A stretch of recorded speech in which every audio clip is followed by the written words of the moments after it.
इंदौर शहर के विकास को लेकर मुख्य भूमिका में रहने वाले इंदौर विकास प्राधिकरण के द्वारा संचालक मंडल की महत्वपूर्ण बैठक आज संपन्न हुई, जहां इंदौर कलेक्टर, निगम आयुक्त सहित तमाम विभागों के अधिकारी बैठक में मौजूद रहे। इंदौर विकास प्राधिकरण यानी कि आईटीए के अध्यक्ष जयपाल सिंह चावड़ा ने बताया कि आईटीए के संचालक मंडल की बैठक में कई महत्वपूर्ण निर्णय लिए गए, जिसमें स्कीम नंबर 172 में 10,000 से अधिक लोगों को बैठने की व्यवस्था हेतु भव्य कन्वेंशन सेंटर के विकास के प्रस्ताव की तैयारी हेतु सलाहकार सा लेन देन परामर्शदाता की नियुक्ति की गई।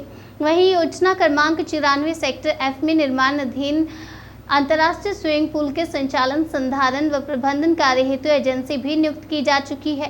प्राधिकरण की वास्तविक आय का एक निश्चित प्रतिशत निगमित सामाजिक उत्तरदायित्व की भांति विविध कार्यों हेतु वह करने की अनुमति के लिए प्रमुख सचिव महादेव को पत्र लिखे जाने का निर्णय भी बैठक में आज हुआ। साथ ही TPS 2 में गैर योजना मध्य के अंतर्गत सड़क निर्माण के संबंध में डेवलपमेंट चार्ज में से विकास कार्य किए जाने का निर्णय, मध्य प्रदेश तथा ग्राम निवेश के संबंध अधिनियम संबंध में निर्णय हुए, तो वहीं विकास से संबंधित अन्य कार्य के निर्णय लिए गए।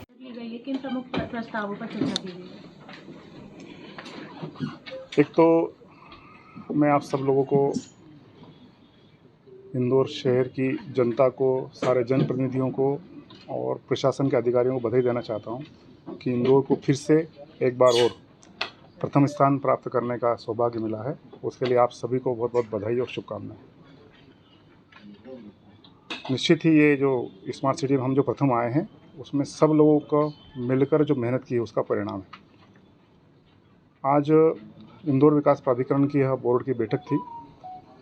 हमारी जो रूटीन बैठकें होती है उसी प्रकार की यह बैठक थी, क्योंकि जिस गति से काम चल रहे हैं अनेक, तो हम हर 15 दिन में एक बार बैठते हैं और जितने भी आगामी जो कार्य किए जाना है उसकी प्रस्तावना, साथ ही जो पिछले काम जो होना है उनका अनुमोदन होना चाहिए, इसलिए बहुत कम समय में लगातार बैठकें हो रही है। आज हमने जो बैठक की उसमें प्रमुख रूप से 2-3 बिंदु हैं, बाकी तो करीब 20-25 इसमें विषय थे। एक ये था कि हमने जो माननीय मुख्यमंत्री जी की घोषणा के अनुसार प्रवासी भारतीय सम्मेलन के समय उन्होंने जो इंदौर विकास प्राधिकरण को एक जिम्मेदारी सौंपी थी कि हम 10,000 सीटिंग का जो एक कन्वेंशन सेंटर बनाने की ओर बढ़ रहे हैं, उसकी सलाहकार समिति के लिए, यानी उसकी डिजाइन बनाने के लिए एक टेंडर करना था। वो टेंडर की स्वीकृति इस बोर्ड की बैठक में हुई है। मेहता एसोसिएट्स को यह टेंडर मिला है और वो उसकी पूरी प्लानिंग करके अब हमारे सामने रखने वाले हैं। साथ ही साथ माननीय मुख्यमंत्री जी की जो पिछले दिनों 26 जनवरी को घोषणा उन्होंने की थी इंदौर में ही कि इंदौर में पूरे प्रदेश और देश राष्ट्रीय स्तर का एक स्टार्टअप पार्क बनना चाहिए, उसका सारा तैयारी जो है वो पिछले दिनों से चल रही है और लगभग फाइनल स्टेज पर है। उसका मॉडल बन गया है। उसमें एक हमको एक दिक्कत आ रही है कि हमारा जो सुपर कॉरिडोर पर जो लैंड यूज जो है उसमें हमको 75 मीटर की अनुमति का प्रावधान है। हमको स्टार्टअप पार्क जो बनाना है उसकी हाइट हमको 90 मीटर चाहिए, तभी हम उसकी सारी सुविधा उपलब्ध करा पाएंगे। और इसलिए आज के बोर्ड की बैठक में हमने प्रमुख सचिव को लिख करके अनुमति मांगी है कि उसमें परिवर्तन करके हमको 90 मीटर की अनुमति दी जाए, ताकि इस काम को टेंडर निकालने की जो प्रक्रिया है वो आगे बढ़ाई जा सके। तीसरा था कि जो स्विमिंग पूल जो अंतर्राष्ट्रीय स्तर का, जिसका फीना का सर्टिफिकेट हमको उसमें मिल रहा है, और ये पूरे देश का तीसरा या चौथा स्विमिंग पूल होगा जो इस स्तर का होगा जिसमें इस प्रकार की कंपटीशन हो सकेगी। उसके संचालन के लिए और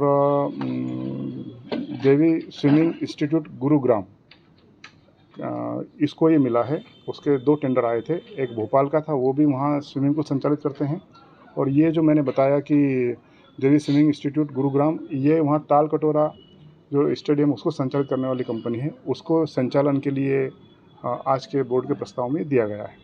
ऐसे सारे के सारे ये प्रस्ताव थे। साथ ही साथ हमारी जो 165 नंबर की स्कीम है उसके विकास कार्य करने की जिम्मेदारी आईटीए ने ले रखी है।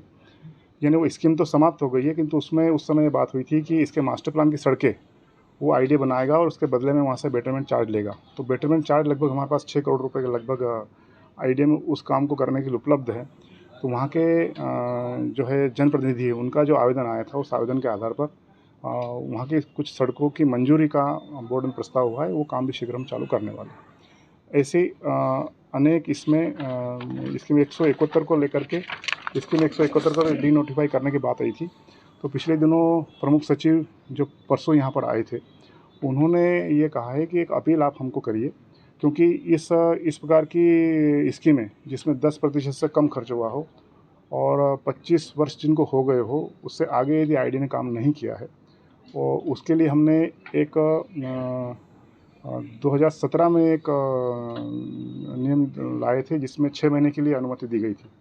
इस विंडो को फिर से खोलना पड़ेगा, इसलिए एक अपील करिए। तो आज बोर्ड में प्रस्ताव में अपील की गई है कि इस काम के लिए एक बार और अनुमति दी जाए, ताकि इस स्कीम को हम उसमें डी नोटिफाई करने के लिए हम जो है सरकार को अनुमति के लिए यहाँ से प्रस्ताव भेज सकें।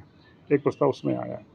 अनेक ऐसी हमारी स्कीमें हैं जिसमें हमने स्कीम तो लाई है, किंतु किसी भी प्रकार का विकास कर नहीं हो पाया। तो उनको लगातार पिछली बोर्ड की बैठक में हमने 5 स्कीमों के करीब 60 कॉलोनियों को मुक्त करने का प्रस्ताव हमने सरकार को भेजा था। आज की बोर्ड की बैठक में भी लगभग 11 स्कीम है, जिसमें 65